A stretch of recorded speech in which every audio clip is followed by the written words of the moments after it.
Welcome to Unsung Heroes with Johnny, Daniel, James, and Sam. Our goal is to leave no hero unsung.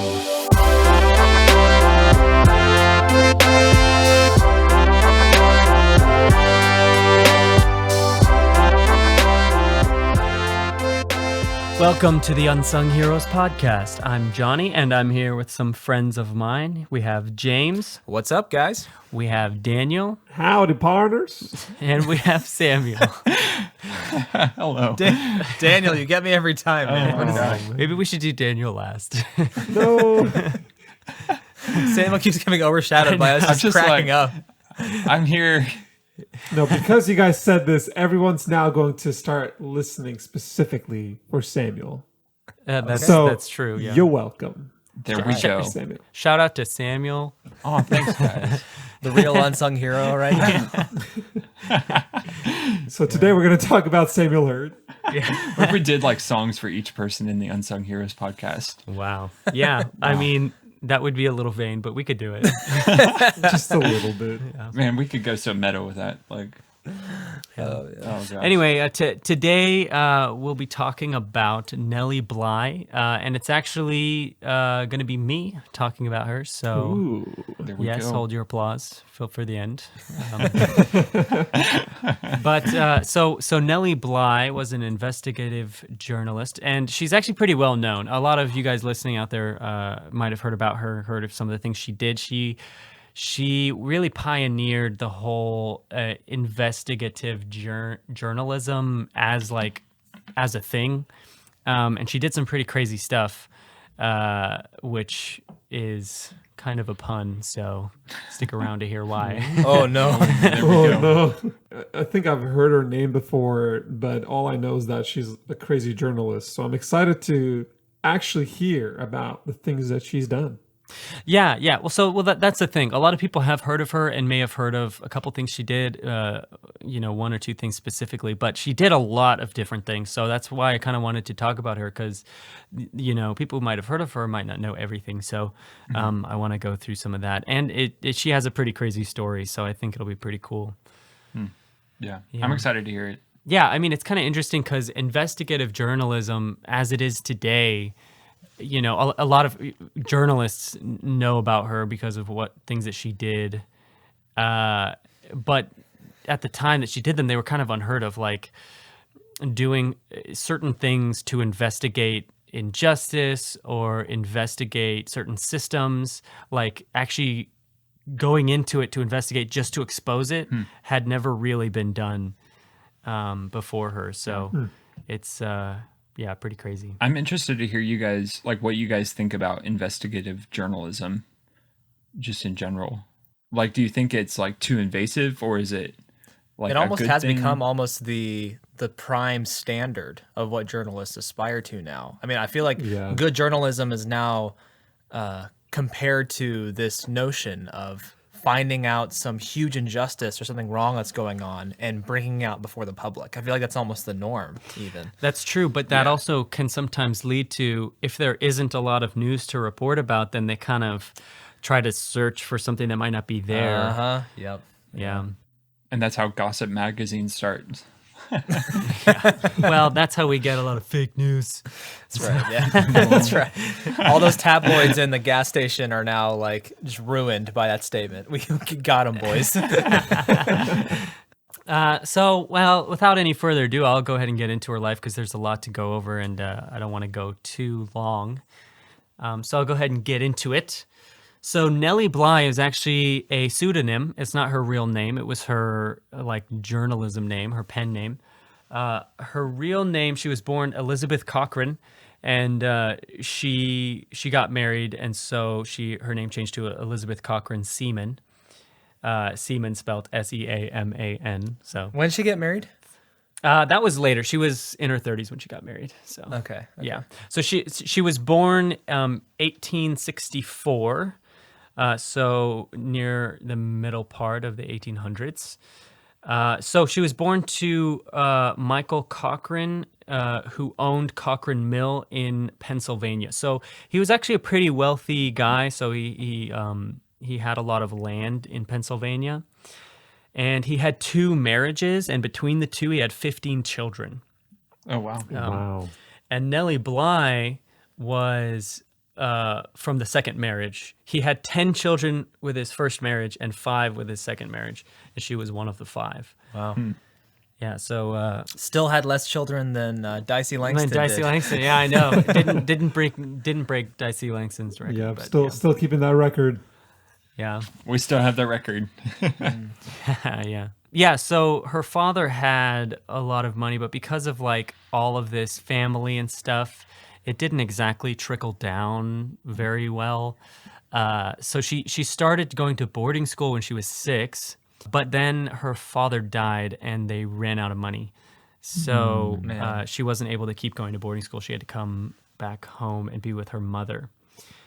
Which sadly, so her mother did get remarried, but apparently it wasn't a great relationship, and her husband was reportedly abusive, so they ended up getting divorced, and she moved to Pittsburgh. Wow. Wow. Yeah. So at this point, even though her father had been wealthy and owned all this land, now pretty much her mother and her children don't have pretty much anything. Wow. A really rough way to start. Yeah, I know. Yeah, it's rough. And honestly, part of her schooling, I mean, she wanted to go to boarding school and ran out of money, but she kept going to school, obviously, but it wasn't, they weren't able to afford the fancier schools or anything. Yeah. Right. That makes sense.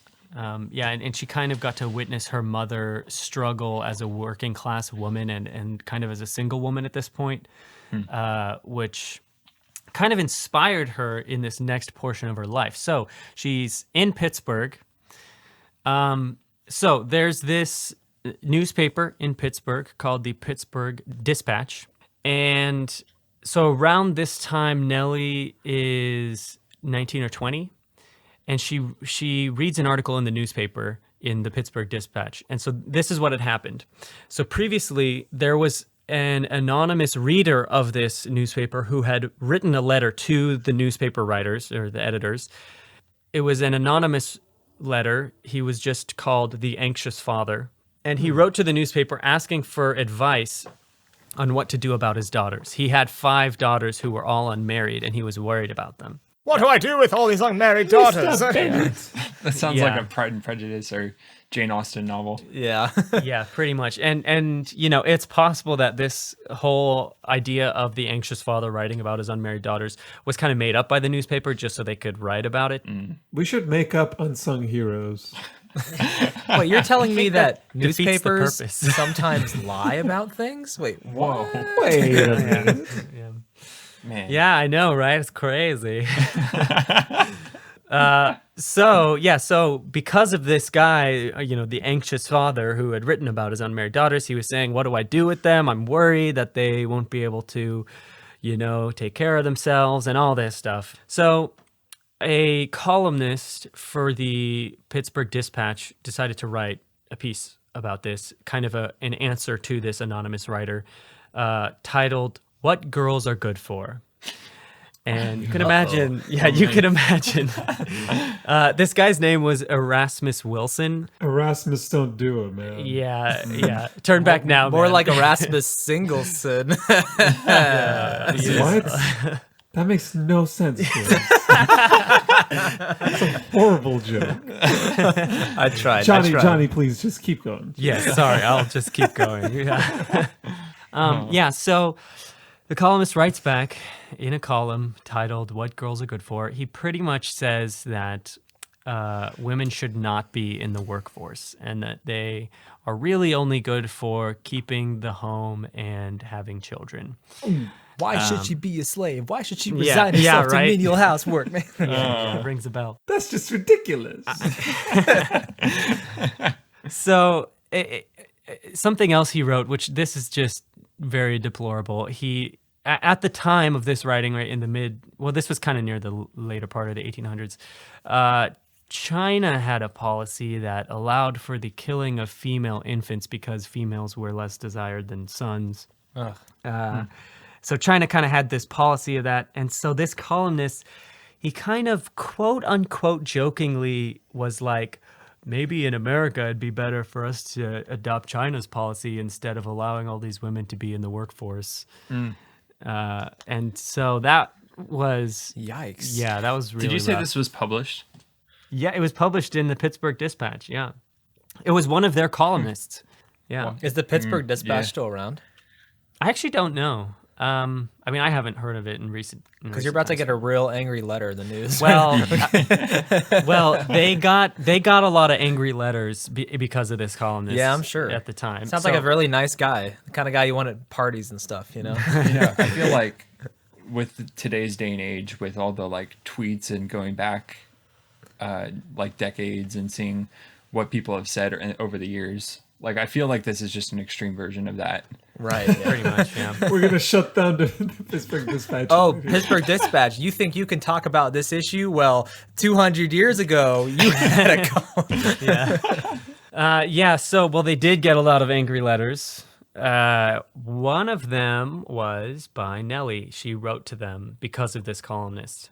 And she actually also wrote by an anonymous name. She wrote under the name The Lonely Orphan Girl.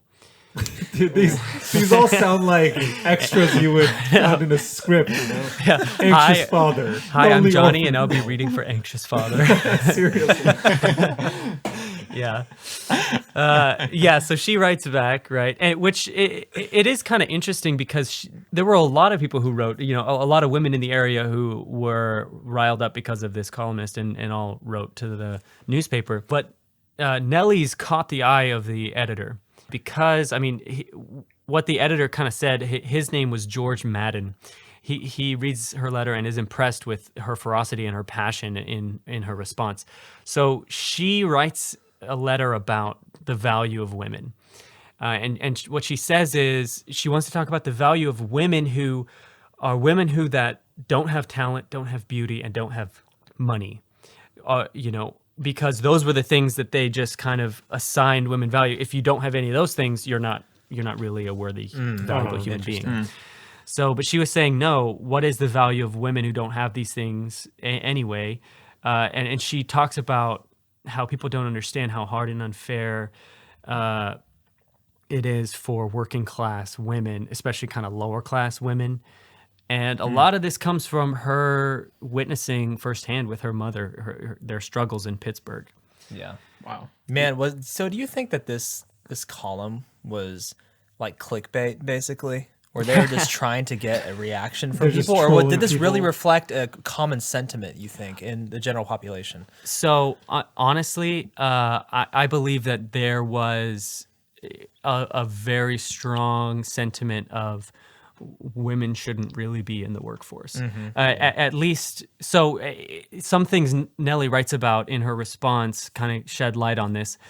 A lot of women were relegated to simple factory work and not the same kind of jobs that men were given. Right.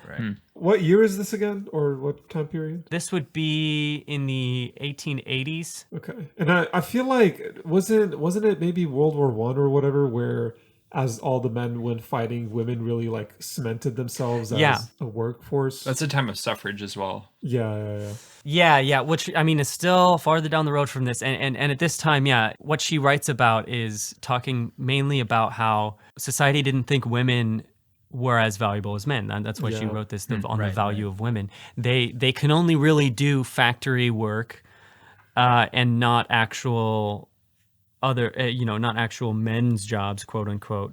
And if they did do men's jobs, they were vastly underpaid. And she talks about that as well. So here's a quote from what she writes.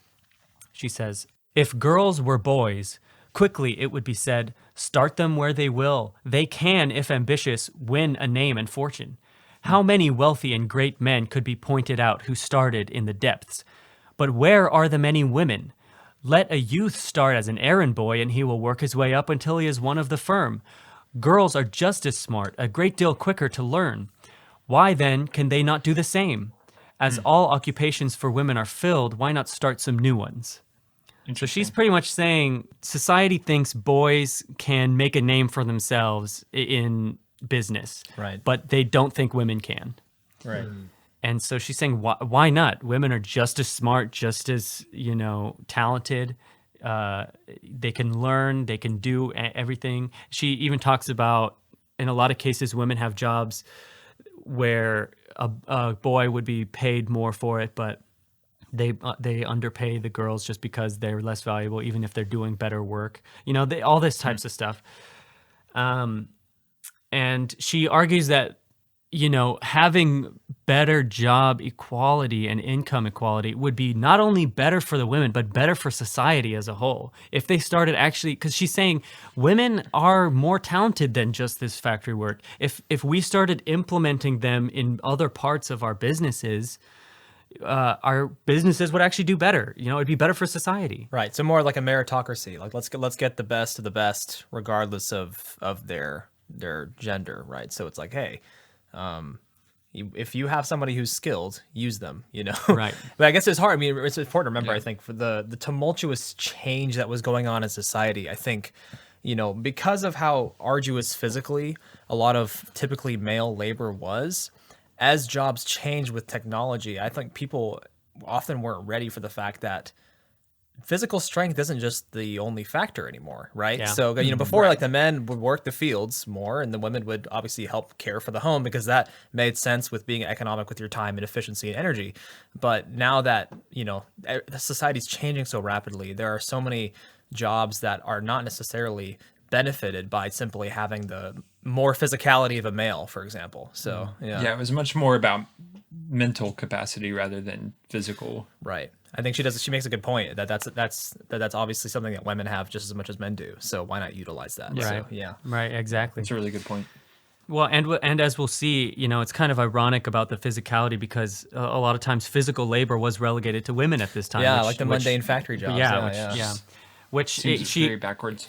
Right. She actually continued to write about this. So George Madden, the editor of the Pittsburgh Dispatch, read her letter and was impressed by it, and he put out an ad saying whoever wrote it can come to their office to get proper recognition because she wrote it anonymously. So she shows up the next day at the office, and he offers her to write an extended piece for their paper, kind of about what she wrote about in her letter, but also kind of extending it. She ended up adding parts about the injustice in the divorce system and divorce laws, and how women were often mistreated by divorce laws. Like they would end up a lot worse off in a divorce than a man because of the laws and everything. So she writes about that as well. You said she was divorced, right?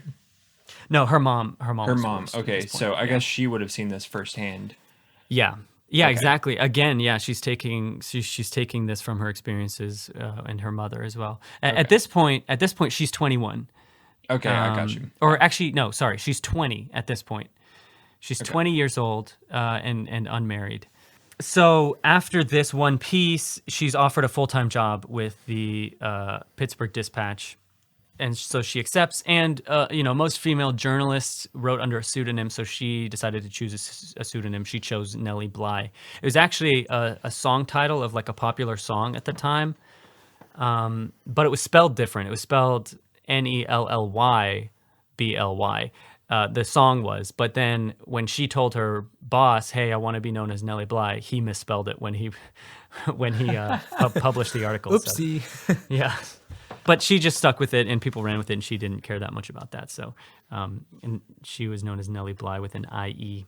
So she started, as soon as she started, she wanted to write a series of articles about mistreatment of women factory workers and how they're underpaid, their conditions are bad and everything.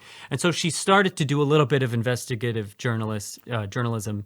Right then, she starts to actually go into some of the factories, examine how things are doing. She's not really like going undercover or anything, but she is trying to, examine it as well as she can and write about the mistreatment of women in factories. And this was during the height of the Gilded Age, right? So this would have been kind of when the whole factory culture was in full swing, if you will. Right. Some of these big, massive monopoly tycoon guys that we think of, like Vanderbilt, Rockefeller, Carnegie, like these guys. Yeah, this was kind of that age, wasn't it? Right. Yeah, exactly. Exactly. Wow. Yeah. So she must have seen a lot of bad stuff, man. Like the conditions were pretty awful. Yeah, well, there's also a lot of child labor going on at this point as well. Right. Yeah. Yeah, well, she writes some of these articles, but some factory owners write complaints about her articles to the newspaper. Of course they do. And so they pretty much take her off that assignment and say, no, you have to just do pieces on fashion and gardening and stuff, which is usually what female journalists would have to do. Man, they're probably just like, hey, these kids love it. Don't you, Timmy? He's like sitting there, soot-covered face. Oh, that's terrible. Yeah, so she's pretty much relegated to just doing the quote-unquote feminine articles, that were perceived at the time. So Wow. yeah, so she becomes pretty dissatisfied with that, and so she's like, "Nah, I'm not having that. I'm not going to do that." I think she does write a couple of pieces like that, but she's like, "Nah, this is not for me." They're all like metaphors about factory labor. Yes, you see, this piece of fashion represents the mistreatment of women. Yeah. So she becomes dissatisfied, and she asks the editors if she can become the foreign correspondent for the newspaper in Mexico. And so they send her to Mexico. They're like, okay, so she moves to Mexico for 6 months to do more investigative journalism. Wow. And she kind of writes several articles during this time, and they're kind of compiled into a book called 6 Months in Mexico. Aptly named. Right, yeah. You'll see like kind of this, she writes actually several books throughout her life, and you'll kind of see a similarity in the way they're titled, 6 Months in Mexico. Just keep that in mind. Yeah. So this was during the Porfiriato, wasn't it? Or the Porfirio Diaz time. 'Cause Yes, That was exactly. an interesting that? time in Mexico. Very interesting time. Yes. Yeah. How do you know all this, James? What is a Porfitirano? I took a course in Latin American history for like a whole year. So yeah, I learned a little bit about Mexico during this time. Yeah. So so that plays part in this. So she decides to write pieces about Mexico and send them back. So she writes a lot about the poverty that she sees. She actually writes about people's addiction to the lottery in Mexico. A lot of the poor people, she said, would pawn everything that they have just to buy lottery tickets. Wow.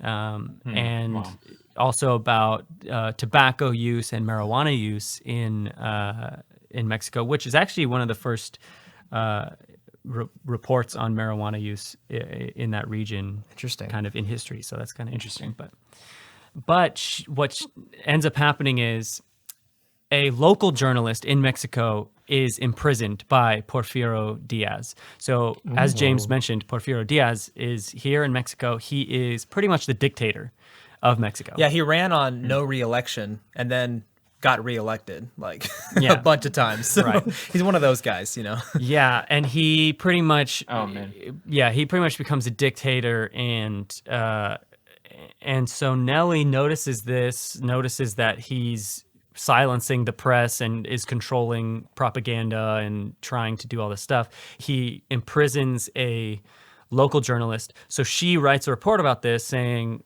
talking about the imprisonment of this local journalist. Well, this puts her life in danger, actually, and she has to flee Mexico and go back to the U.S. Do you know how close she got to being arrested or anything? No, I mean, I don't know. I think once she wrote that report, there were just rumors. As soon as she jumps over the border, Sam, like a bullet goes right by her arm. Yeah. Oh my gosh. In the TV series coming out, that's how it'll be portrayed. Yeah. Like she puts her pen down and looks up and sees a crowd of people standing outside her window. Yeah. Well, that it makes sense. I mean, Mexico at this time, right after, Porfirio Diaz basically, dies, basically after that period starts the Mexican Revolution, which was a huge, just massive revolution that a lot of people lost their lives in. Society was thrown into absolute chaos for years.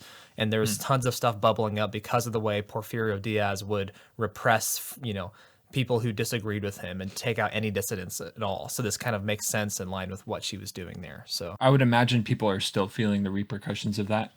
Yeah, I mean, definitely from kind of some of that unrest, but yeah. So she goes back to the U.S.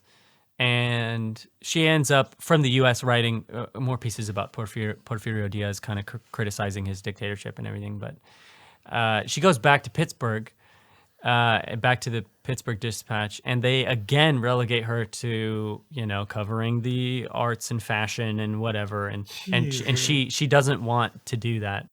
So she's like, nah, fam, and she leaves for New York City to get away from them, and she pretty much quits her job at the Pittsburgh Dispatch. So she goes and tries to find another job in New York City, but she can't find one for 4 months, and she loses all of her money in the process.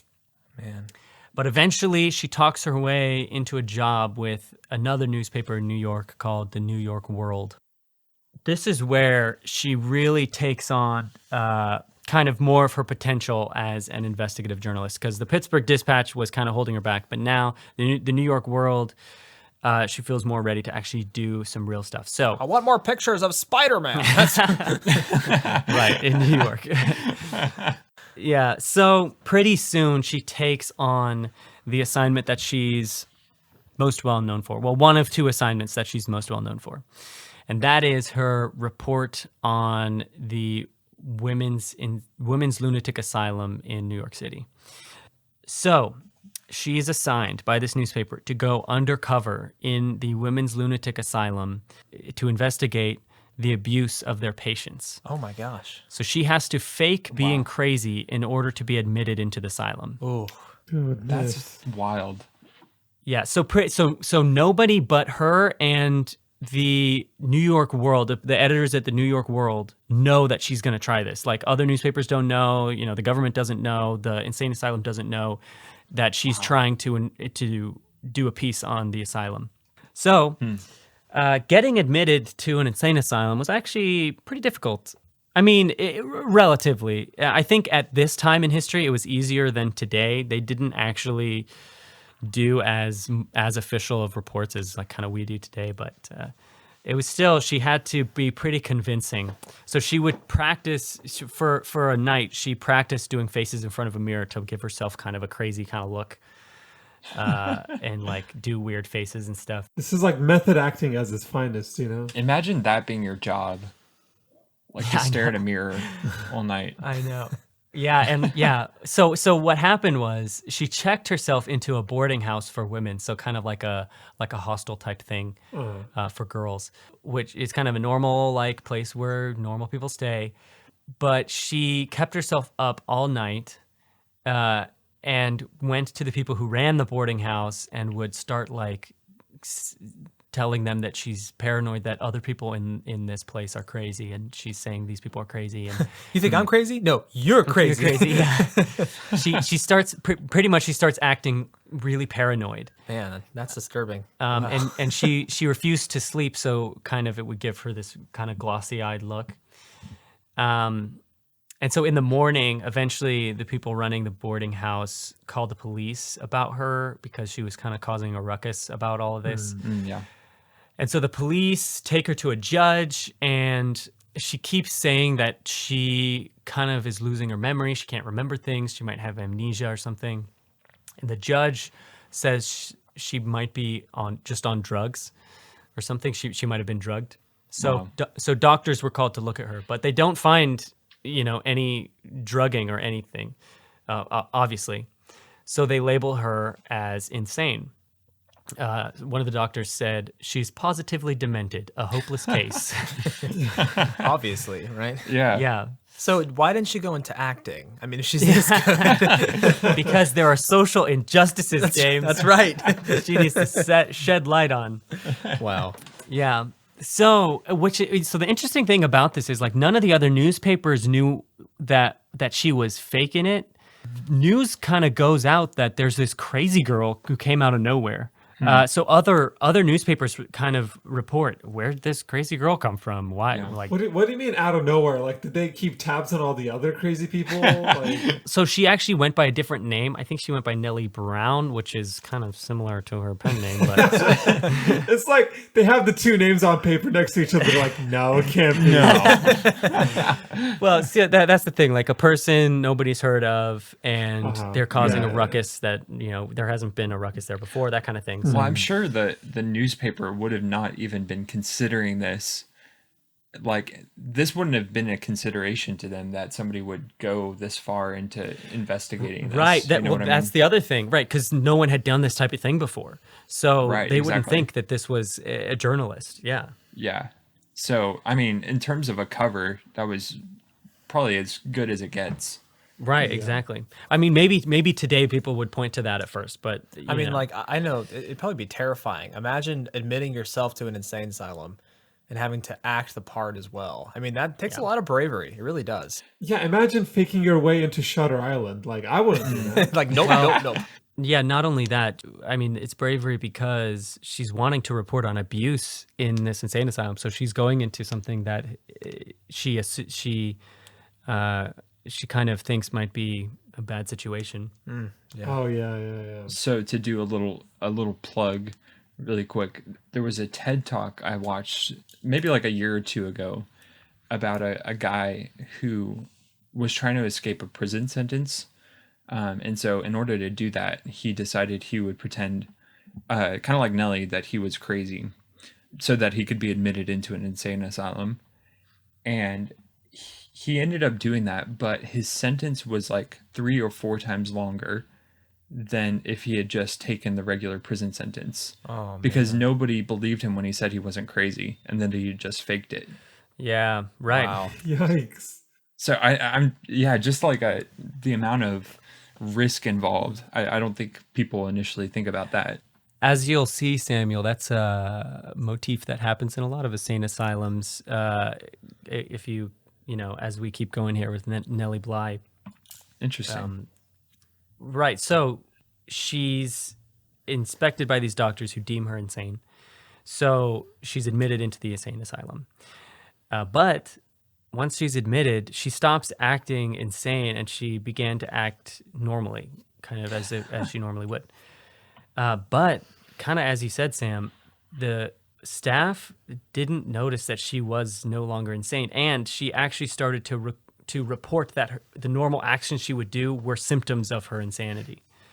So she pleaded to be released, and they took this as a sign of insanity. Seriously. That's like a catch-22. Like how do you win? Like, Yeah. if you're actually cured, Right, they exactly. say that's exactly what an insane person would say. But then Exactly. And that's the thing, like she drops all pretenses. So she probably, I mean, I don't have direct quotes here, but she probably would say like, guys, I'm not insane. Like, I know you think I am. I'm not. yeah, but the hard thing is Please, that like- some people who are insane are really actually good liars I and know. good actors. So Right. it is a hard thing. Yeah. Man. Yeah. Man. Well, and so the other thing is she starts to talk to other patients, and some of them, to her, in her report, she says they seemed to her just as sane as she was. Oh, wow. So Oh, it's man. it might be what James is saying in that they're just good at acting like it, or it might be that They should have had a test where they ask everyone, is the Unsung Heroes podcast the greatest podcast there is? And if they say no, they're insane. automatic admission. That's how we do it. That's how you know. Yeah. Wow. Well, so she's in this insane asylum.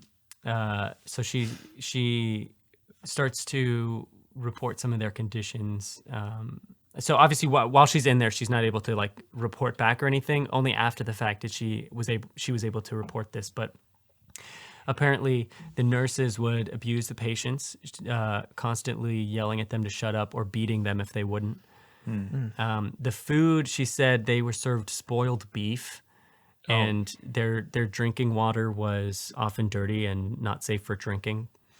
There was waste and rats everywhere, including where they would eat. The patients that were labeled dangerous or violent, they would be tied up with rope. Oh. And she also said about like their baths, they would put one by one, they would put each patient in a bathtub and just throw freezing water on them and reuse the same water for multiple patients until the water was brown. Oh man. Oh. Yeah, and they would each have to use the same towels, and some of the people had like certain sores or diseases or whatever, and they'd have to just use the same towels and everything. Yeah, so it was really not great, and you can imagine she's trying to get out at this point. So she ends up spending 10 days in the insane asylum before the New York World can secure her release from the outside. So they have to go in and say. I was worried that they were not going to cooperate with her. Yeah. Oh, man. Do you have any details on how they did that? No, I think they just had to go and vouch for her, and I think they might have tried sooner, but it took 10 days for it to be cleared or whatever. Oh, okay. So she ends up publishing articles about this and publishing a report, which actually turned into a book called 10 Days in a Madhouse. So you can see, 6 months in Mexico, 10 days in a madhouse. That's a good She's name, spending though. lengths of time in various places. That's gonna be a hot seller. That's a nice title, Yeah. That's interesting to somebody. They see that on the Right. shelf, Right. So this book and this report causes a national sensation, much more than her Mexico one did. Sweet justice, man. She actually, she actually garners a lot of fame for it, and actually does cause the insane asylum to have some reforms in what they do. So that was good. Yeah, it was good.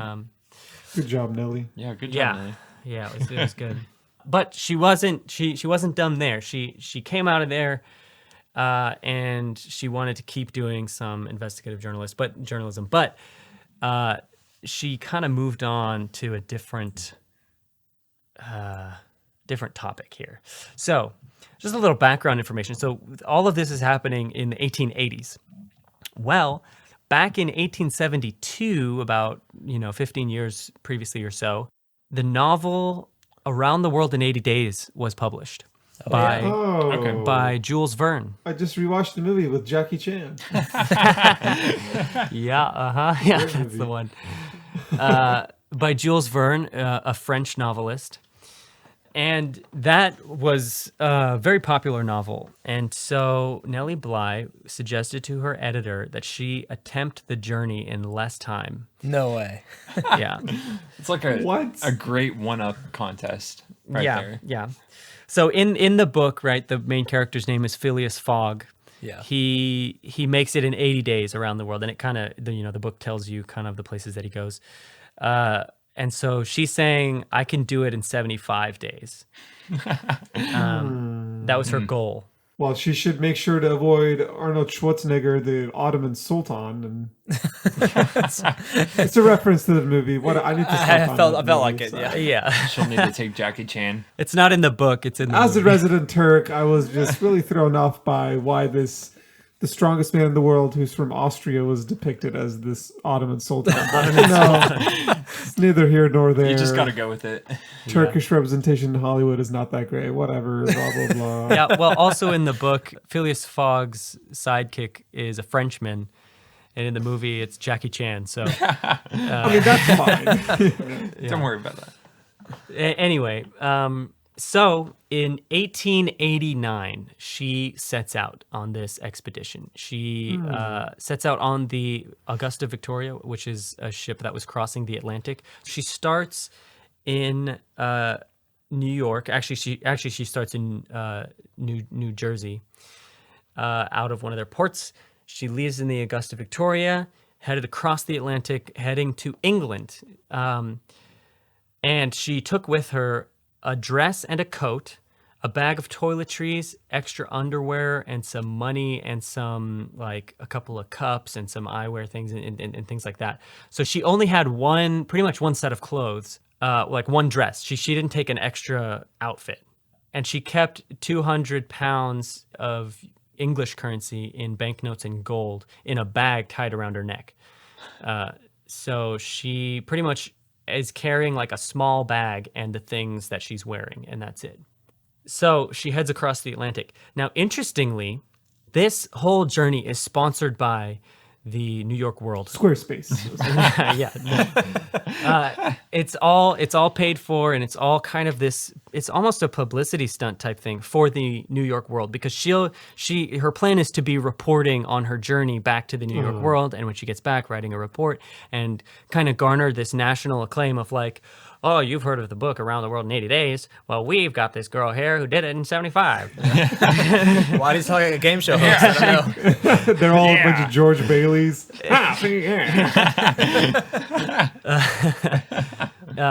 So a rival newspaper, Cosmopolitan, sends their own traveler to race against Nellie Bly. It was Kim Kardashian. They've changed a lot, haven't they? Like, No, it was a woman named Elizabeth Bisland, and she was actually sent in the opposite direction around the world. So she was sent across the U.S. first, westward, Wow. and then to cross the Pacific. Bold and go the other move. way. Yeah. And so this is interesting. She was sent on the same day, right? Because they wanted to make it a race, but because of them being kind of after the fact, Elizabeth Bisland was only given 6 hours notice to prepare for this journey. oh my gosh. The Cosmopolitan was pretty much like, all right, hey, you got to do this right now. You got to go today. And so she packed up like the small things she can. Okay, and next time the heads other way. Cosmopolitan tries to virtue signal, we can be like, hey, 200 years ago. All right, hold on. James and Samuel and I will take our bets on who wins. Okay, sure. Yeah, if you guys want to go ahead and say who wins, Elizabeth Bisland or Nellie Bly. If the audience wants to pause and comment down below. You can't comment on the podcast. I mean, probably Nellie, right? I feel like Nellie's got that grit. Yeah. Man. She's got that. Well, not only experience. am I meta guessing this with she's the the hero here, but isn't it? I don't know. Isn't like traveling east faster? I guess that's I like would what- think so too. It is a shorter distance if you go that way. No, it doesn't. I mean, like I know with air travel, it's significantly quicker if you're going east than west because of the winds and whatnot. But I don't know about if it's affected in the sea level. I mean, you also have to consider, like, I think in the book, they have to go across like a bunch of mainland America. I don't know, maybe if you get a bunch of that done early, and then it's Yeah. mostly like ports and waters and British colonies, because Britain owned like everything at this point. So I will give you guys this little tidbit before you place your final bets. Nellie didn't know that they had sent somebody to race against her until she was halfway around the world already. She's like, are we competing? No, but if we were, I'd totally be winning. Well, she didn't know. She didn't know anyone else was sent until she had made it to Hong Kong. Actually, Wow. she hears a report of it. So I don't know if that might persuade you guys to vote any certain way, but well, that makes me want to be like maybe not Nellie, but got to stick with my gut. I say Nellie wins. Yeah, I'm with Daniel on this one. Hey, Johnny, what do you say? Let's hear it. I'll get to that. So I'll tell you about the trip a little bit first. So actually, interestingly, so she goes across the Atlantic. In that first journey across the Atlantic in this ship, she gets really seasick. She hadn't really done a lot of sea travel before that, so she was really seasick throughout that journey. But that was kind of the only time that she got sick on the whole journey. After that, she did a lot better. Wow, that's actually pretty good Yeah, pretty good for for as long as she's traveling. right, a round trip journey around the world and everything. But she arrives in Southampton, England, and she learns that Jules Verne, the author of Around the World in 80 Days, has invited her to meet him in France because he's heard that this journalist wants to attempt his journey. Oh, wow. That's so cool. Yeah, so he lives in France. He's French.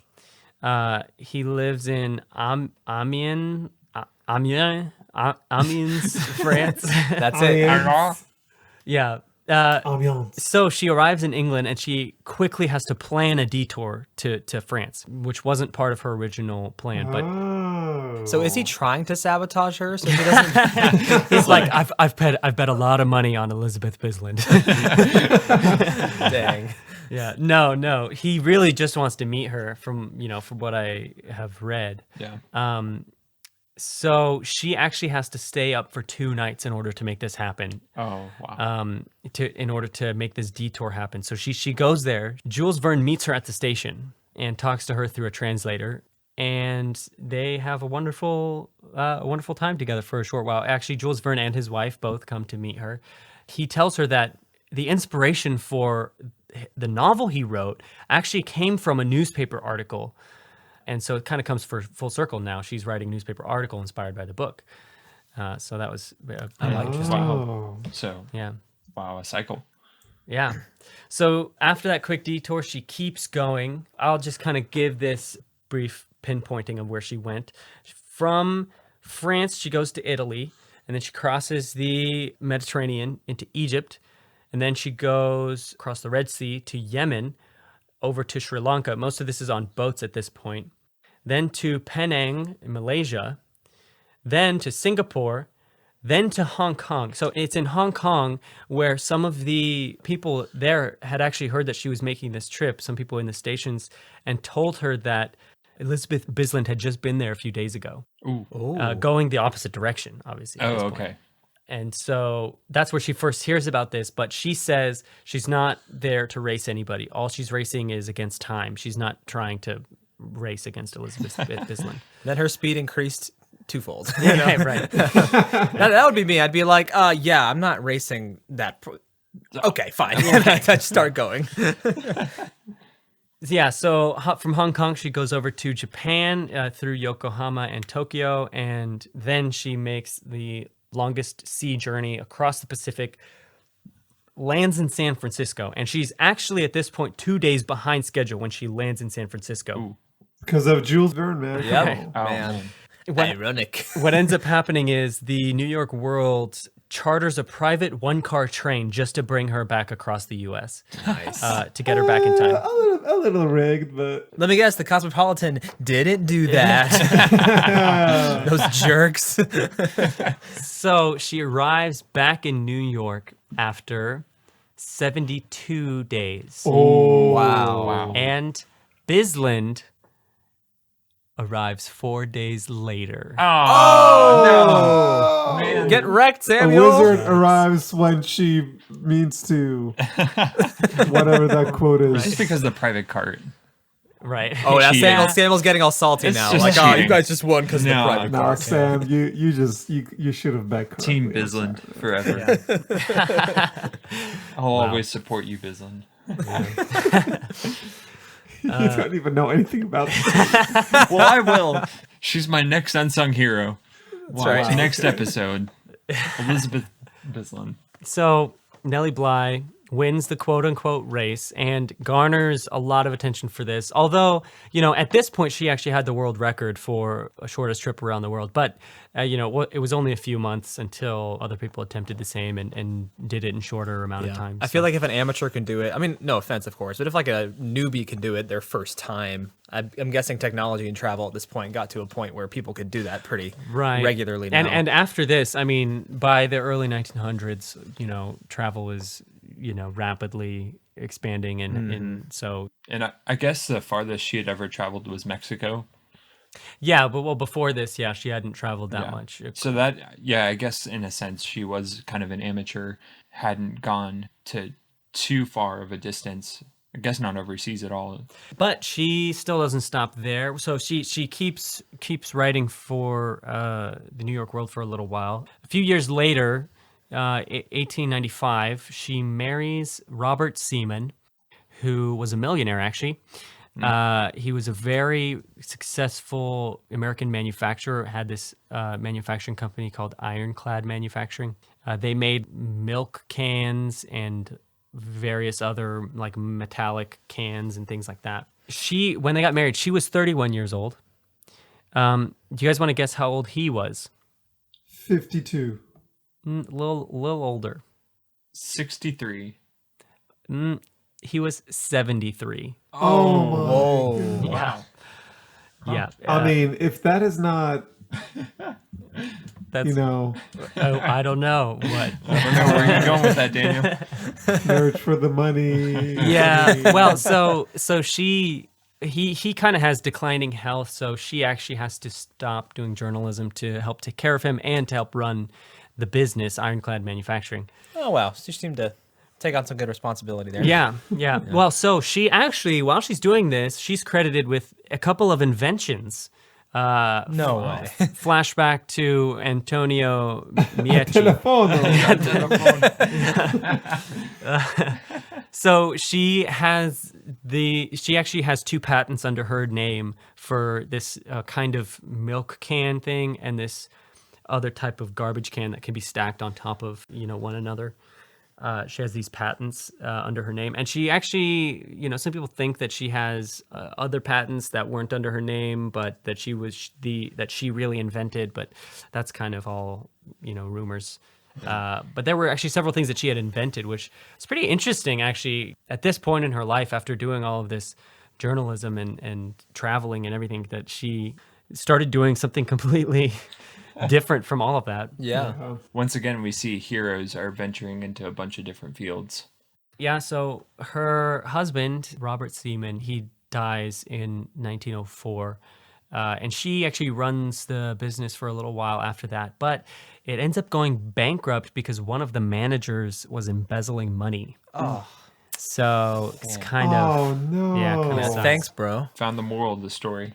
Yeah. Don't embezzle. Don't embezzle. Don't That's a complicated one. An hour-long episode for this. Yeah. Don't embezzle. Yeah. So, well, after that, right, after the company goes bankrupt, she goes back to journalism. She ends up, okay, I know that we said we weren't doing stories on World War II, or World War II, but she ends up covering some stories. Stop. So she ends up doing pieces on World War I, and she actually goes and visits a war zone between Serbia and Austria, which she was the first woman to actually go into this war zone. Wow. Which is interesting. But she also, she covers a women's suffrage parade of 1913, kind of helping to rally some support for women and earning the right to vote. During this coverage, she predicts that it would be 1920 before women had the right to vote, which she ended up being right. 1920 is when women gained the right to vote. So she was right on the money. The prophet. Yeah. Right after World War I. It's interesting. She actually was contemporaneous to both Robert Abram Bartlett and Mad Jack. And near the beginning of her life, Antonio Mieci. So that's right. Yeah. Wow. Wow. A lot of heroes in this time. Man, imagine all those in a bar. What a world. What a world. Like getting all those together in a restaurant. Yep. Yeah. That'd be a fun meal. They're quite a story. She ends up, she dies in 1922 in New York City of pneumonia. Yeah.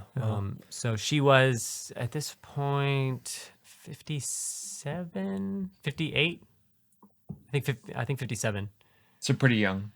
Yeah, not. I mean, relatively. not super young, but yeah, she didn't end up to live into very old age or anything. So, but yeah, she she kept working on a lot of these stories and a lot of this, a lot of these injustices. She continued to have a passion for, up until she died. So, yeah. Yeah, I just thought it was so interesting that she did so many different things, even after all of this journalism, going into manufacturing and then back into journalism. Yeah. She had a very varied life, very full and interesting. That was really fascinating to learn. I really enjoyed that, actually. You can see why there were some documentaries about her life and a TV movie made about her life. And she is pretty well known. A lot of you, like I said, a lot of you listening might have heard about her or even learned a little bit about her in school. She did pioneer a lot of this type of journalism, and so, a lot of that is credited to her. But I just thought her story was so interesting. I wanted to talk about it and share it with you guys. Yeah. So. Thanks, awesome. Johnny. That was really interesting. Yeah. Yeah, thanks, Johnny. Thanks. Yeah, no problem, guys. Really, honestly, when I'm trying to do some of this research, I try to find somebody who I just find interesting that I want to read about, and then I find that'll help with, intimating that to you so that it's interesting. Sweet. So yeah, we'll start writing a song that'll play right after this about Nellie Bly, the investigative journalist. So stick around for that. But yeah, any other thoughts, guys? Around the World in 72 days. 2 days. Actually, so that's actually the third book that's what it's called, Around the World in 72 days. Oh, really? Yeah, there we go. I was about to say there should be a book written about that. She wrote, her the articles that she had kind of written were compiled into this book, or what, and talks about her journey. Cool. So yeah, again, a place or various places in a length of time. I feel like we should take a road trip or a boat trip at some point just to follow this trail. You want to go on the same trail as her? Because honestly, that sounds great. If we do it by boat, it will take a while. Yeah. Hey, Samuel, why don't you pay for us and we'll do it? Well, I will do that once we start getting some sponsors. So yeah, like that. That's good. Yeah, if anyone wants to sponsor our journey. Well, we lost out on Cosmopolitan already. This episode is sponsored by United Airlines, taking us around the world. We'll make podcast episodes on what we're seeing in front of us and try to describe it to people.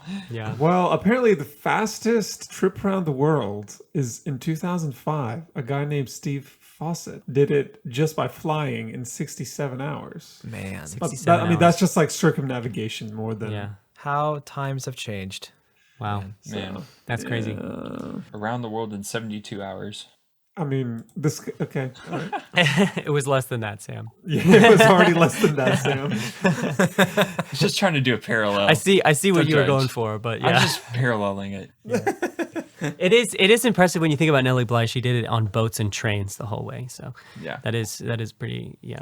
At that time, too, for a woman to travel by herself around the entire world. Yeah. And like stay safe out there. I mean, it's just crazy to me. Yeah, it's rumored that when she told her editors she wanted to do this, they were kind of making fun of her and saying she couldn't really do it because she was a woman, or she would have to pack a bunch of bags and stuff like that, you know. She would pack a bunch of bags. Huh. I mean, just from a safety standpoint, I feel like it must not have been that safe. That's for, true. Like a woman alone. Although reportedly she refused to take any guns or anything with her. You know, she refused to do that. Yeah, honestly, the most impressive thing I've heard about Nellie so far is that she only packed less than one suitcase. Yeah. I mean, I've been moving over the past week or two, and oh my gosh, living off less than one suitcase is... Yeah, I can't travel a weekend without one suitcase. Yeah. So... Yeah. Well, she was only doing it for 72 days, but it's still pretty impressive when you think about, you know. I mean, that's over 2 months, like 2.5 months-ish. So it's pretty long. But so, yeah, stay tuned for the song, and we'll see you guys on the next one. See y'all. Yeah. All right. Thanks for listening, everyone. Bye. Bye.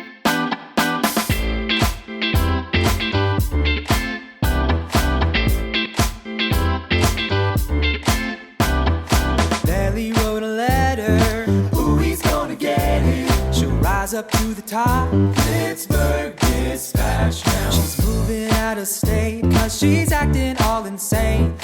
Naming all the names, gonna bring her fame. Inside scoop, bring the news. It's all true, she's got the story, so let's read the news and let's get down tonight. She's going all around the world. It's Nellie Bly. You thought she crazy, but she undercover journalist worldwide.